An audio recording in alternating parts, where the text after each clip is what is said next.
Renvel Antonio, Bendahara Umum Partai Demokrat, meninggal dunia usai terlibat kecelakaan di Asem Bagus, Situbondo, Jawa Timur, Jumat 14 Februari 2025 pagi.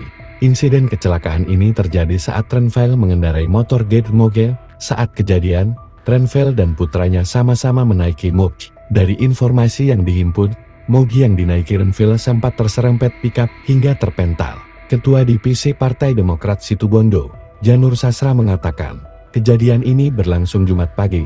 Saat kejadian, Renvel berkendara berdua bersama sang putra. Kondisi putranya dipastikan selamat. Mas Renvel bersama putranya masing-masing mengendarai moge, kata Janur. Sebagai politisi Partai Demokrat, karir politik Renvel Antonio dimulai sejak menjadi anggota DPRD Jatim dari fraksi Partai Demokrat pada tahun 2004 hingga tahun 2019. Dia juga sempat menjabat Ketua DPD Partai Demokrat Jatim sebelum dijabat Emil Elistianto Dardak. Mendiang Renvel Antonio juga disebut sebagai seorang pengacara. Saat Agus Harimurti Yudhoyono AHY menjabat Ketua Umum Partai Demokrat sejak tahun 2020, Renvel Antonio ditunjuk menjadi Bendahara Umum hingga saat ini.